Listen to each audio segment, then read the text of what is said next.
Hello friends, नमस्ते, this is Chandan, welcome to my channel. आज हम लोग बात करेंगे ये जो बंगाल में 42 जो कैंडिडेट अनाउंस हुआ है तो उनका कच्चा टिच्चा थोड़ा देख लेंगे। बंगाल में हम लोग मतलब ये जो टीएमसी कांग्रेस मतलब जो इंडियन अलायंस है ना, तो वो इंडियन अलायंस फॉर्म क्यों नहीं हुआ तो उसके बारे में देखेंगे। और एक दो जो कैंडिडेट्स है उसके बारे में देखेंगे कि उनका पास्ट में क्या रिलेशन था। मतलब वो बीजेपी में था, बाद में टीएमसी आ गया। बहुत सारे लोग अभी बोल रहे हैं कि बीजेपी आउटसाइडर है, लेकिन कभी वो लोग क्या करता था, बीजेपी करता था, बट जब वो टीएमसी आ गया वो हो गया इनसाइडर। तो ये सब के ऊपर इस वीडियो में हम लोग चर्चा करेंगे। फर्स्ट हम लोग चर्चा करेंगे वो है कि बंगाल में ये जो इंडिया अलायंस है ये फॉर्म क्यों नहीं हो, उसके ऊपर पहले देख लेते हैं। देखिए, बहुत सारा रीजन है, ठीक है, क्योंकि इंडिया अलायंस का मतलब क्या है। इंडिया अलायंस का मतलब यही है सीपीएम कांग्रेस और आप बोल लीजिए टीएमसी, जो कि टीएमसी लोकल पार्टी है बंगाल में, तो वो एक साथ आ जाना। लेकिन ये जो एक साथ आ जाना ये एकदम आप बोल लीजिए ऑलमोस्ट इम्पॉसिबल था। ये इम्पॉसिबल क्यों था? फर्स्ट ऑफ ऑल, आप जब टीएमसी का हिस्ट्री या सीपीएम का हिस्ट्री तो आप थोड़ा चेक करेंगे, या आप बोल लीजिए जो बंगाल का आप हिस्ट्री चेक करेंगे तो उससे आपको क्लियर पता चल जाएगा कि बंगाल में पहले कांग्रेस का राज था, उसके बाद सीपीएम का राज हुआ है, अभी टीएमसी का राज हुआ है। तो आप सोच के देखिए, मान लीजिए जो टीएमसी करता है फॉर अभी जो टीएमसी करता है और अभी जो करंट ऑपोजिशन है वो है बीजेपी। अब मान लीजिए जो टीएमसी करता है उनको पता है कि सीपीएम ने उसके साथ क्या किया था, ठीक है, तो आप बोल लीजिए वो सब मेमोरी उनके पास है। पॉलिटिक्स में क्या होता है कि जनरली जो इंटरेस्ट है ना वो इंटरेस्ट उतना देखा नहीं जाता, लेकिन बंगाल में ये सब जो इंटरेस्ट है ना, मतलब छोटा छोटा इंटरेस्ट या आप बोल लीजिए पर्सनल जो ईगो है वो बहुत बड़ा है। क्योंकि आप मान लीजिए कोई 35 ईयर्स, एक्चुअली सीपीएम 35 ईयर से आप राज कर रहे हैं और उसके बाद आपने जितना एट्रोसिटीज किया है ना, तो वो सब चीजें याद रह जाता है। ये सेम चीज अभी हो रहा है, देखिएगा कि बीजेपी को अभी वो चीज याद रह जाएगा, ठीक है, टीएमसी ने उन्होंने क्या क्या किया है। और इसके वजह से देखेंगे कि बंगाल में आप मान लीजिए कांग्रेस आ जाता है तो पूरा एकदम कांग्रेस ऑलमोस्ट 20 साल 30 साल रह जाता है। सीपीएम सिमिलरली सीपीएम के साथ भी वही हुआ था कि आप मान लीजिए एक बार सीपीएम आ जाएगा तो 20 साल 30 साल 35 ईयर्स था। टीएमसी भी आप देख लीजिए ऑलमोस्ट मोर देन 15 ईयर्स होने वाला है, रफली 15 ईयर्स के आसपास होने वाला है, क्योंकि 26 में भी आई थिंक वो टीएमसी आ जाएगा। तो जिसके कारण देखिएगा कि ये जो चार टर्म्स है ना, ये सब बहुत ही बड़ा बड़ा टर्म्स है। अब बैक टू आवर टॉपिक कि बंगाल में इंडिया अलायंस फॉर्म क्यों नहीं हुआ, ठीक है। देखिए, बंगाल में कांग्रेस का आप मान लीजिए स्पोक्स पर्सन है या बोल लीजिए कांग्रेस को जो प्रतिनिधित्व करता है वो है अधीर रंजन चौधरी। एक इंसिडेंट है, एक्चुअली अधीर रंजन चौधरी के साथ दो इंसिडेंट है, मैं एक इंसिडेंट आप लोगों के साथ शेयर करना चाहता हूँ। वो है, आपको पता होगा ये सागर देवी में एक इलेक्शन होने वाला था, ठीक है। ये तब हुआ जब ये जो पंचायत इलेक्शन था ना, पंचायत इलेक्शन जस्ट पहले बाई इलेक्शन में, क्योंकि वहां पे जो कैंडिडेट था उनका देहांत हो गया था, तो इसकी वजह से टीएमसी भी एक कैंडिडेट वहां पे खड़ा किया है। और ये जो आप बोल लीजिए कांग्रेस और सीपीएम मिल के एक कांग्रेस मतलब कैंडिडेट खड़ा किया था। तो आप यहां से पकड़ लीजिए, ग्राउंड ऊपर हो सकता है कि ऊपर हो सकता है या आप बोल लीजिए नेशनल लेवल में हो सकता है ये इंडिया अलायंस है, लेकिन जब आप स्टेट लेवल में आ जाएंगे या एकदम ग्राउंड लेवल में आ जाएंगे ये कोई इंडिया अलायंस नहीं है। वहां पे आप देखिएगा कांग्रेस सीपीएम के साथ है एंड वर्सेस टीएमसी होता है, क्योंकि ग्राउंड में बीजेपी उतना स्ट्रांग नहीं है आप बोलेगा। और आप ये भी बोल सकते हैं कि पंचायत इलेक्शन होता है या म्यूनिसिपल जो इलेक्शन होता है वहां पे बीजेपी उतना स्ट्रांग नहीं है। तो सागर देवी के इंसिडेंट में क्या हुआ कि TMC versus Congress and CPM हो गया था उस टाइम पे। और उस टाइम पे क्या हुआ, आप जब सागर देवी को थोड़ा स्टडी करेंगे तो वहां से आपको क्लियर पता चल जाएगा, वहां पे 68% जो है ना वो माइनॉरिटी में, माइनॉरिटी मतलब मुस्लिम कम्युनिटी बहुत ज्यादा है और बुद्ध वो सब नहीं है, मतलब बहुत ही कम है। और 32% जो हिंदू कम्युनिटी है। तो ये है सागर देवी। अब सागर देवी में जब ये बाई इलेक्शन हुआ, जब रिजल्ट आया तो वहां पे जो सीपीएम एंड कांग्रेस का जो कैंडिडेट है बायरन बिस्वास, ठीक है, तो उनको 88,000 वोट मिला था और जिसके कारण उन्हें जीत हो गया था उनका। उसके पीछे रीजन भी वही था कि टीएमसी का कैंडिडेट था, उनको रफली 64,000 के वोट के आसपास मिला था उस टाइम पे। अब उसके बाद जब उनका विनिंग हो गया तो उसके बाद क्या हुआ कि उनके ऊपर ये थ्रेट आना स्टार्ट हो गया, ठीक है, वेरियस जगह से थ्रेट आना स्टार्ट हो गया, लाइव थ्रेट या उनको कॉल करके मतलब गलत चीजों में इन्वॉल्व हो रहा है, ऐसा स्टोरी वहां से वो होना चालू हो गया। तो उसके कारण क्या हुआ, बाद में तो उन्होंने क्या किया, वो कंप्लेन कर दिया, ठीक है, पुलिस कंप्लेन किया था कि मेरा सिक्योरिटी का इशू है, ठीक है, मुझे प्रोटेक्शन चाहिए, ऐसा बोल के उन्होंने बहुत सारा चीज़ कंप्लेन किया। लेकिन सेंट्रल गवर्नमेंट ने ना वो का अच्छे से सुना है, ना आप मान लीजिए जो स्टेट गवर्नमेंट है, स्टेट गवर्नमेंट मतलब पुलिस प्रोटेक्शन या ऐसा कुछ उन्होंने उनको दिया नहीं गया। लेकिन बाद में क्या हुआ कि ममता बनर्जी के प्रेशर में या किसी तरह सागर दिन में जो जो CPIM एंड ये जो कांग्रेस का जो कैंडिडेट था ना, वो स्विच करके चला गया TMC में। जब वो स्विच करके चला गया TMC में, तो तब क्या हुआ कि ये जो पहले जो प्रोटेक्शन नहीं मिल रहा था ना, वो बहुत प्रोटेक्शन मिल गया, ठीक है। तो अब वो इंसिडेंट को जब विमान बसु मतलब CPM का जो आप बोल लीजिए वेस्ट बंगाल में वो सब चीज़ें देखते हैं, मतलब जो मैनेज करता है वो विमान बसु एंड ये जो अधीर रंजन चौधरी, जो दोनों से जब ये चीज़ें पूछा गया कि आपका जो कैंडिडेट था, आपको क्या नहीं पता था कि ये सब चीज़ें होने वाला था, तो तब अधीर रंजन चौधरी भी वो उन्होंने आंसर दे नहीं पाया। उन्होंने उनका जब इंटरव्यू मैंने देखा था तो उन्होंने बोला था कि उन्हें ज़्यादा ये सब चीज़ों के बारे में पता नहीं था, मतलब उन्हें ये नहीं पता था कि ये स्विच कर जाएगा, ठीक है। सिमिलरली विमान बसु के साथ भी वही हालत है। लेकिन अधीर रंजन चौधरी ने क्या किया, वो चीज़ों को कंप्लेन कर दिया उनके अगेंस्ट में, ठीक है। ये जो बीरन विश्वास है, इनके अगेंस्ट में कंप्लेन कर दिया। तो कंप्लेन करने के चक्कर में क्या हुआ कि उनके ऊपर ID रेड पड़ गया, ठीक है, इनकम टैक्स का रेड हुआ था। उस टाइम पे जितना मुझे याद है कि 72 लाख का कुछ कैश उनसे बरामद हुआ था। और उसके बाद वो जो चीज़ है आई थिंक वो अभी भी चल रहा है, ठीक है। और उनका जब आप बिजनेस देखेंगे तो आप देखिएगा कि जो बंगाल में उसको बीड़ी बोला जाता है, तो बीड़ी बिजनेस था, ठीक है। अब जब उनके पास सिर्फ बीड़ी बिजनेस था और उसके बाद उनके पास 72 लाख का ये पैसा उनसे जब रिकवरी हुआ, तो जब उनसे पूछा गया ये सब चीज़ों के बारे में, तो उन्होंने क्या किया, ये जो चीज़ें हैं ना TMC के ऊपर थोड़ा थोप दिया चीज़ें। तो वहां से देखिएगा कि ये जो ममता बनर्जी वर्सेस अधीर रंजन चौधरी स्टार्ट हो गया था, ठीक है। और ऐसा ये जो विमान बसु ये बीच में फालतू में फंस गया, तो इससे एकदम क्लियर पता चल जाएगा कि हो सकता है कि नेशनल लेवल या स्टेट लेवल में थोड़ा बहुत ये कांग्रेस और CPM एक साथ है, लेकिन आप जब ग्राउंड लेवल पे जाएंगे ना, ग्राउंड लेवल में ये जो इंडिया अलायंस है ना, ये पूरा फ्रॉड है, ठीक है, ये बेकारी है, ये होगा नहीं। ये तो एक इंसिडेंट था। रिसेंटली आपको पता होगा ये जो इलेक्शन बॉन्ड के चक्कर में बहुत सारा बवाल खड़ा हो गया। मैं आपको बोलता हूँ बंगाल में क्या होता है, मतलब अधीर रंजन चौधरी ने क्या कंप्लेन किया था की जो ममता बनर्जी के अगेंस्ट में। तो देखिएगा कि केनवेटर एग्रो बोल के एक कंपनी है, केनवेटर एग्रो मदनलाल लिमिटेड एंड इनके जो एंटरप्राइजेस, ये सब तीनों ही सेम पेरेंट कंपनी के साथ ही एसोसिएटेड है, मतलब सेम ही है कंपनी। तो अधीर रंजन चौधरी ने एक PIL डाल दिया कलकत्ता हाईकोर्ट में। क्यों PIL डाल दिया था? स्टेट गवर्नमेंट देखिएगा, मेट्रो डेयरी बोल के कंपनी है, मेट्रो डेयरी कंपनी का जो 50% स्टेक है ना, 47% जो स्टेक है, उन्होंने 85 करोड़ में केनवेटर एग्रो को डाल दिया, बेच दिया एक्चुअली। अब उसके बाद केनवेटर एग्रो में सिंगापुर का एक P फर्म था, उन्होंने 15% स्टेक लिया था 170 करोड़ में।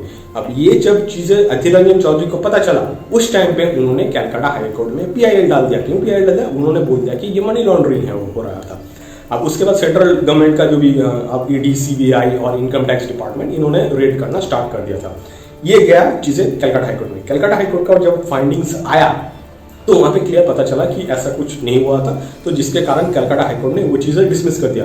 अब अधीर रंजन चौधरी को वो चीजें इंसल्ट फील हो गया, ठीक है, क्योंकि वो बोल रहे थे ये तो पूरा क्लियर गड़बड़ हो रहा था। तो उन्होंने क्या किया, वो चीज को लेकर सुप्रीम कोर्ट चला गया। सुप्रीम कोर्ट जाने में सुप्रीम कोर्ट भी जब डेटा वेरीफाई कर रहा है, तो वहां पे देखिए क्लियर पता चल रहा है कि उन्होंने भी बोल दिया कि कलकत्ता हाईकोर्ट का जो जजमेंट है, उन्होंने वो चीज अफेल्ड कर दिया। तो जिसके कारण अधीर रंजन चौधरी को उस टाइम पे भी, मतलब आप बोल लीजिए, एक इंसल्ट फील हुआ था, क्योंकि सबको पता था। देखिए बंगाल में जो चीज होता है, आप मोर और लेस समझ जाएंगे कि ये क्या क्या चीजें हो रहा है। वहां पे ये जो केनवेटर एग्रो, मदनलाल या MK एंटरप्राइजेस में जो चीज हुआ था ना, वो एकदम पेपर में चीजें क्लियर था। लेकिन आप उसको जब अंदर से झांक के देखेंगे ना, तो वो चीजें पूरा गड़बड़ हो गया। लेकिन ED CBI और IT रेड कब होता है, या आपको मान लीजिए कब पकड़ेगा, जहां पे आपका पेपर ही गड़बड़ है। लेकिन इस टाइम पे क्या हुआ था, पेपर सही था, तो जिसके कारण ना सुप्रीम कोर्ट ने उनके साथ दिया, ना कलकत्ता हाईकोर्ट ने साथ दिया। तो अधीर रंजन चौधरी का इस टाइम पे भी वो एकदम इंसल्टेड हो गया। और आप बोल लीजिए, और इस टाइम पे मुझे याद है जब ये जो ED CBI का समन हुआ था ना, उस टाइम पे जो यहाँ का आप बोल लीजिए फाइनेंस सेक्रेटरी था गवर्नमेंट ऑफ वेस्ट बंगाल का, HK द्विवेदी, उनको भी बुलाया गया था, ठीक है। ये जो ED समन्स उनको हुआ था 2020-21 में, 2 बार उनको बुलाया गया था इस चक्कर में। तो बोलने का तात्पर्य है, आप ये जो सागर दिघी का इंसिडेंट, या आप बोल लीजिए ये जो केनवेटर एग्रो, मदनलाल के एंटरप्राइजेस में जो चीज हुआ था, वहां से एकदम क्लियर पता चल गया था कि ये जो इंडिया अलायंस बंगाल में तो फॉर्म नहीं होने वाला।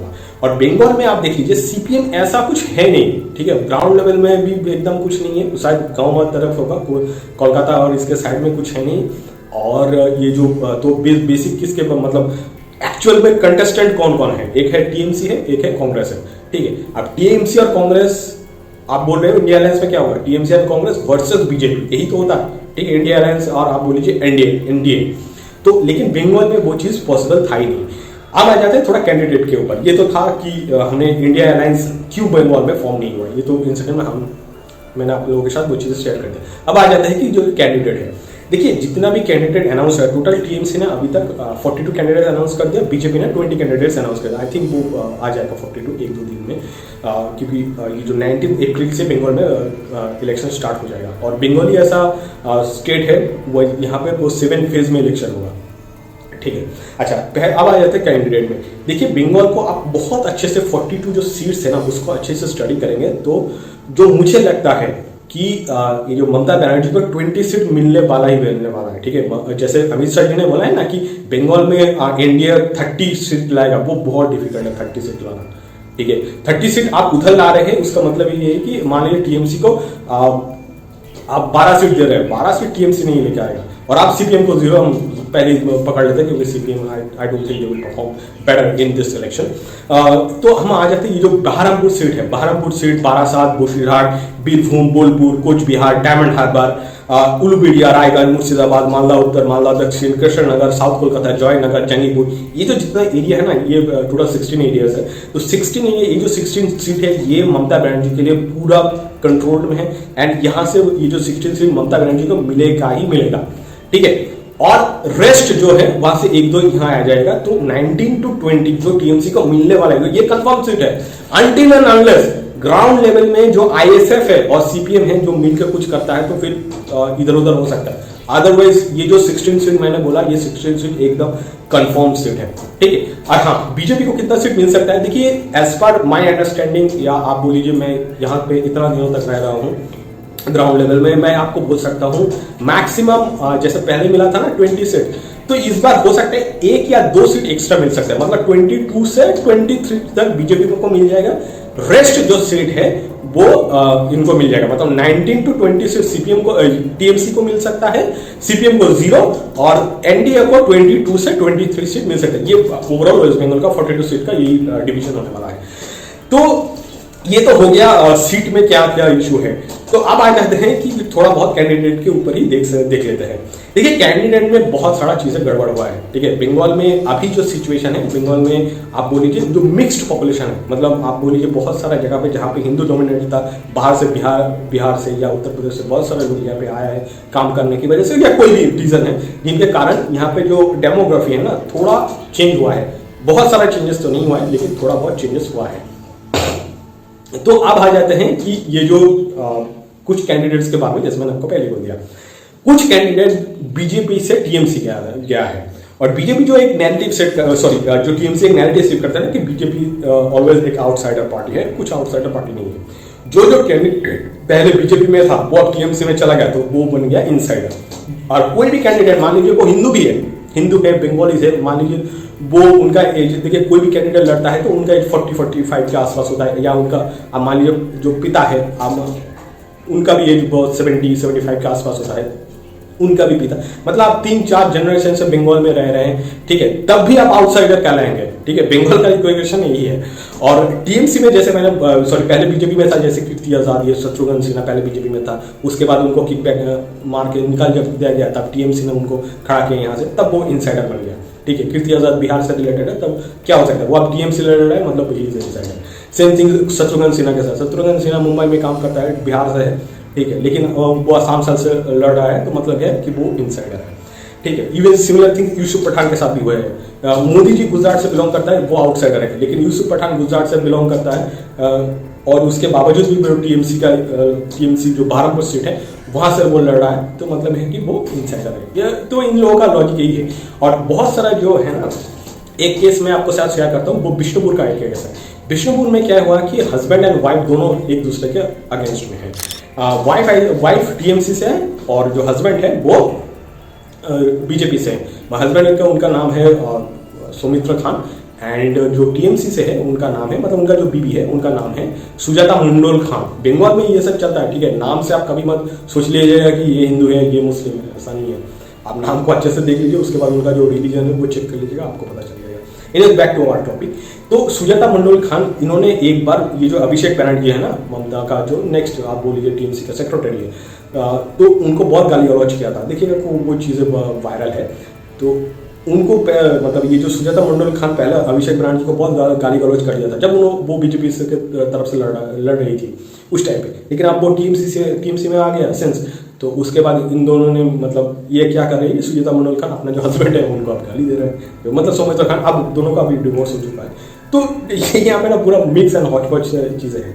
इसके बाद देखिएगा ये जो प्रसून बनर्जी का आप केस देखेंगे ना, आई थिंक मतलब उत्तर से है, तो वहाँ पे ये जो चीज़ें हुआ, प्रसून बनर्जी का केस इतना रिलेवेंट क्यों है, क्योंकि देखिएगा रिसेंटली ये जो अभिजीत गंगुली, मतलब Calcutta supreme court Calcutta high court का जज था, वो जाके बीजेपी के साथ अभी है, मतलब बीजेपी का कैंडिडेट है, आई थिंक वो तमलुक से है। तो उनको बहुत सारा जो टीएमसी बोल रहा है कि ये कॉम्प्रोमाइज़ था, मतलब जब जो जजमेंट पास कर रहा था वो कॉम्प्रोमाइज़ था, या आप बोल लीजिए उन्होंने जो काम, या आप बोलिए जो जजमेंट दिया है वो इन्फ्लुएंस्ड बाय बीजेपी, ऐसा उन्होंने बोला था, टीएमसी ऐसा बोल रहा है। लेकिन आप प्रसून बनर्जी का केस देखेंगे ना, प्रसून बनर्जी का जो केस है वो बहुत ही गलत केस है, मतलब बहुत ही खराब केस है। जिस दिन प्रसून बनर्जी ने अपना जो रेजिग्ने, मतलब वो आईपीएस था, मतलब आईपीएस मतलब कि पहले WPA मतलब वेस्ट बंगाल जो पुलिस है उनसे हुआ था, वेस्ट बंगाल जो PSC है, सॉरी जो पब्लिक सर्विस कमीशन, उनसे वो बन गया था पुलिस ऑफिसर। उसके बाद उनको प्रमोट कर दिया गया था, आई थिंक ममता बनर्जी ने ये चीज़ किया है, उनको प्रमोट करके वो IPS कैटेगरी में डाल दिया था। तो ये जो प्रसून बनर्जी था ना, प्रसून बनर्जी जिस दिन उन्होंने रेजिग्नेशन दिया, नेक्स्ट डे टीएमसी ज्वाइन कर लिया, और टीएमसी से ज्वाइन नहीं किया, उनको एक सीट मिल गया, ठीक है। तो आप सोच लीजिए, मतलब जो कॉम्प्रोमाइज का लेवल है ना वो कितना नीचे हो, मतलब एकदम ग्राउंड लेवल में होता है कि हाँ ये कॉम्प्रोमाइज्ड है पर्सन है, ऐसा एकदम बोला जाता है प्रसून बनर्जी। और प्रसून बनर्जी का देखिएगा 2016 में वो लड़कियों के बारे में जो गलत से बोला था ना, वो सब चीज़ें अभी पूरा सर्कुलेट हो रहा है। तो टीएमसी में आप देख लीजिए, जब आपको कैंडिडेट खड़ा कर दिया जाता है ना, तो ऐसा नहीं है किसी को आपको एंटी हिंदू भी होना है, ऐसा नहीं है। आपका जो मोरल है, morality ethically you have to be on wrong side, otherwise ये जो सीट है ना ये आपको मिलेगा नहीं। आपको बोलना पड़ेगा कि वुमेन के बारे में गलत चीज़ें आपको बोलना पड़ेगा, ये क्राइटेरिया है जिसके वजह से आपको इस सीट मिलेगा। तो प्रसून बनर्जी के साथ ये हुआ था। अब देख लेते हैं ये जो सायानी घोष CPM सॉरी जो जादवपुर का है, जादवपुर में पहले मिमी थी, आई थिंक उनको हटा के ये सायानी घोष आ गई। तो सायानी घोष का आप जब ट्वीट देखेंगे तो एकदम पूरा एंटी हिंदू, ठीक है। उनका आप जब एक्टिंग ये सब देखेंगे तो वो तो एकदम बेकार ही है। तो टीएमसी का जो कैंडिडेट होने में ये भी एक क्राइटेरिया है, you have to be an anti Hindu, ठीक है। तो ये भी एक क्राइटेरिया है। उसके बाद ये जो कीर्ति आज़ाद को जब मतलब टीएमसी से खड़ा हुआ है, कीर्ति आज़ाद का भी पास्ट उतना बहुत अच्छा नहीं है। कीर्ति आज़ाद का पापा था ये भगवत आज़ाद का एक थोड़ा डिस्टेंट रिलेटिव था, या आप बोल लीजिए उनका पार्टी में काम करता था। धनबाद का केस है। धनबाद का केस में एक बंगाल लेडी डॉक्टर थी, उनको दिन दहाड़े उठा लिया गया था, ठीक है। और उस टाइम पे ये भगवत आज़ाद के चक्कर में क्या हुआ, जिन्होंने वो किडनैप किया था या जिन्होंने वो गलत काम किया था, वो सब चीज़ें क्या हुआ, वो पूरा छूट गई, ठीक है। वहाँ पे कोई कुछ नहीं हुआ, किसी ने किसी को कुछ नहीं बोला। तो ये भी एक क्राइटेरिया है, मतलब आपको एंटी सोशल होना ही पड़ेगा, तब जाके आपको टीएमसी का टिकट मिलेगा। उसके बाद हम लोग देख लेते हैं कि ये जो शहनाज अली रहमान का ये अलग लेवल है। ये आई थिंक मालदा दक्षिण में से इनको खड़ा कर दिया गया है। इनका जब आप देखेंगे ना, इनका जो एफिलिएशन है, ये एफिलिएशन बहुत गलत ऑर्गेनाइजेशन से है। स्पेशली दिखेगा कि ह्यूमन वेलफेयर फाउंडेशन से इनका एफिलिएशन है, या आप बोलिए उनके साथ ये जुड़ा हुआ है। और ह्यूमन वेलफेयर ऑर्गेनाइजेशन वही ऑर्गेनाइजेशन है जहाँ पे जो NIA है, NIA ने 2020 में इन्हें रेड किया गया था, क्योंकि ये जो टेररिज्म के साथ या टेरर को जो फंडिंग करने के केस के चक्कर में उन्हें ये चीज़ मतलब रेड हुआ था उस टाइम पे। और ये जो आप देखिएगा कि शहनाज अली रहमान का आप जब उनका पास्ट ट्वीट देख लेंगे या फेसबुक में जो भी पोस्ट उन्होंने किया था, बंगाल में जनरली ये फेसबुक पेज बहुत चलता है, तो वहाँ पे देखिएगा कि ये CCA के अगेंस्ट में है। मतलब वो CCA जब आया था ना बिल, उस टाइम पे ये आज़ादी का मांग कर रहा था। और ये जो जो पर्सन है शहनाज अली रहमान, ये इस जो स्टूडेंट ऑफ इस्लामिक ऑर्गेनाइजेशन है ना, इससे रिलेटेड है। और ये इनका जो एजुकेशन भी बैकग्राउंड देखेंगे, ये हाईली क्वालिफाइड भी है, ऐसा नहीं कि ये कोई सड़क छाप है। लेकिन इनका जब एजुकेशन का हार्वर्ड यूनिवर्सिटी के इसका एजुकेशन है, लेकिन उस हार्वर्ड यूनिवर्सिटी में इन्होंने पता है कि कौन सा टॉपिक में पेपर लिखा है। आपको समझ में आ जाएगा कि आपको थोड़ा सरप्राइज फील होगा कि देखिए, जब आप हार्वर्ड यूनिवर्सिटी या कैम्ब्रिज यूनिवर्सिटी के बारे में बात करते हैं तो लोगों को लगता है कि नहीं, इन्होंने अच्छा बहुत पढ़ाई किया है, ठीक है, आर्टिफिशियल इंटेलिजेंस, मशीन लर्निंग, जो चीज़ अभी चल रहा है इसके ऊपर उन्होंने काम किया है, ऐसा कुछ नहीं है। इन्होंने एक पेपर लिखा था मार्क्स एंड मोहम्मद के ऊपर, और उसके बाद देखिएगा कि इनको ही मार्क्स एंड मोहम्मद बोला जाता है बार बार, ठीक है, इसके भी। तो ऐसा भी नहीं है कि आपको सिर्फ एंटी नेशनल होना है या एंटी सोशल होना है टीएमसी का टिकट मिलने के लिए आपको ये सब चीज़ होना है, ऐसा नहीं है।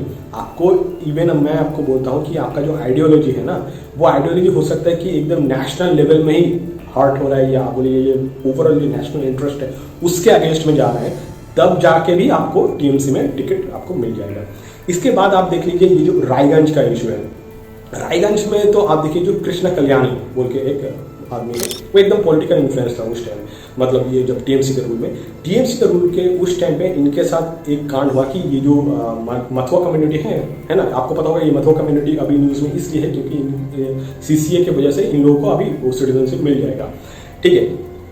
अब ये जो कृष्ण कल्याणी इनका देखिएगा कि एक जो पिक्चर है ना, वो पिक्चर बहुत वायरल हो रहा है। उसके पीछे रीज़न यही है, ये गया था एक मंदिर में जाके पैर धोने के लिए उन्होंने क्या किया, जो मथुआ कम्युनिटी है उसको कोई उनका आदमी था, वो आके उनका जो आदमी था उन्होंने क्या किया, ये जो कृष्णा कल्याणी है इनका पैर धो दिया, ठीक है। इनका आप सोच के देखिए, एक इलेक्टेड कैंडिडेट खुद से अपना पैर धो नहीं पाता है, और इन लोगों को बोल दिया जाता है कि नहीं आप लोगों का सेवा करेंगे, मतलब हर एक दूसरे को चूरन बेच रहा है ये लोग। इसके बाद बसीरहाट, ये जो आपको पता होगा, ये संदेशखल का जो इंसिडेंट हुआ था बसीरहाट में, नुसरत जहां अभी तक थे, नुसरत जहां रूही इनका पूरा नाम है, अभी तक तो वो वहां का सांसद थी, लेकिन अब उनको चेंज कर दिया गया है, हाजी नूरुल इस्लाम ये आ गया है।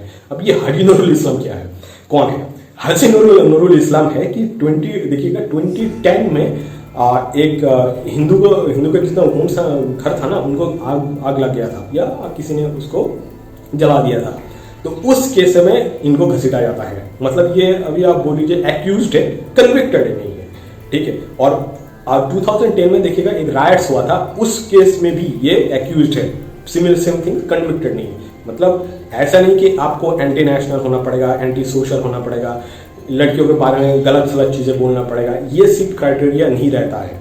बंगाल में आपको टिकट चाहिए ना, तो आप मान लीजिए ये जो हिंदू मुस्लिम दंगा, या आप बोल लीजिए आपको जो गुंडागर्दी करना है, ये सब चीज़ें आना चाहिए। तो ये बसीरहाट का केस यही है। इसके बाद हम लोग देख लेते हैं कि ये जो मुकुटमणि अधिकारी, इनका तो अलग लेवल में, ये पहले जो ये इलेक्शन इसलिए जीत गया था क्योंकि ये जो सीसीए के ऊपर इन्होंने बहुत अच्छा स्टैंड लिया था उस टाइम पे, जब ये सीसीए का इश्यू होने वाला था 2019 में, उस टाइम पे लिया था। अब गवर्नमेंट ऑफ इंडिया ने 3-4 साल वेट किया, तो अब इनको जब दिखाने की ये हो नहीं रहा है, उन्होंने क्या किया, टीएमसी में स्विच कर दिया। और जब उनके पास टीएमसी में स्विच करके उनको मिल गया टीएमसी से टिकट, अब गवर्नमेंट ऑफ इंडिया ने क्या किया, सीसीए को नोटिफाई कर दिया, ठीक है। तो ये अब पूरा फंस गया है। तो ये है ओवरऑल बंगाल में ये तभी कैंडिडेट्स है, क्या सिचुएशन है, तो मैंने पूरा यहाँ पे डिस्कस कर दिया। With this note let's wrap up this video for today. Thank you guys for watching this video till the end. आपसे मुलाकात होगा नेक्स्ट वीडियो पे। Till then bye bye. লজ্জা করে না? যদি নির্বাচনে জেতার ক্ষমতা থাকতো তাহলে মানুষ মারছে কেন, মানুষকে খুন করছে কেন, অত্যাচার করছে কেন?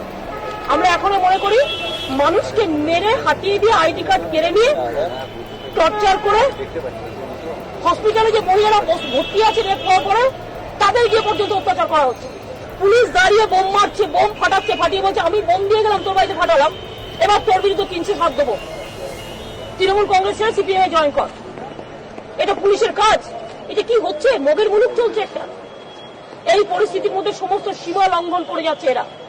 ইমিডিয়েট যদি বুদ্ধবাবুর এই নেকেট চরিত্র, এই স্বৈরাচারী চরিত্র, এই অত্যাচারী চরিত্র যদি উনি গণতন্ত্রের পক্ষে না বদলান, পঞ্চায়েত নির্বাচন হবে, যে কায়দায় উনি ভাষা বোঝেন সেই কায়দায় আগামী দিন আন্দোলনকে নিয়ে যাওয়া হবে।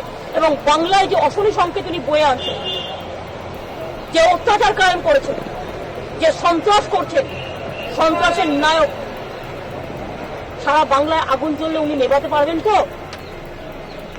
ভাবছেন পুলিশ দিয়ে টর্চার করে লোকে একতরফা মার খাবে? লোকে একতরফা মার খেতে খেতে লোক যখন বলবে আমি নিজেও বাঁচবো, আমি বাঁচতে চাই, বাঁচার শেষ অস্ত্রটুকু তুলে নেবে, তখন কি হবে? আইদার এটাকে স্টপ করতে হবে, স্টপ করে সুষ্ঠুভাবে নির্বাচন পরিচালনা করতে হবে। এটা রাজ্য সরকারের দায়িত্ব। নির্বাচন তার আন্ডারে হচ্ছে, আর কেন্দ্রীয় সরকারের দায়িত্ব মানুষকে প্রোটেকশন দেওয়া। যদি সংবিধান মেনে কেউ না চলে, সেখানে সংবিধান মেনে চালানোর ব্যবস্থা করা। আর না করলে বাংলায় যে খুনের, রক্তস্নানের যে গঙ্গা বয়ে আনতে যাচ্ছে সিপিএম এবং কেন্দ্রীয় সরকার তাকে মদত দিচ্ছে, এটা গণতন্ত্রের পক্ষে শুভ নয় বলে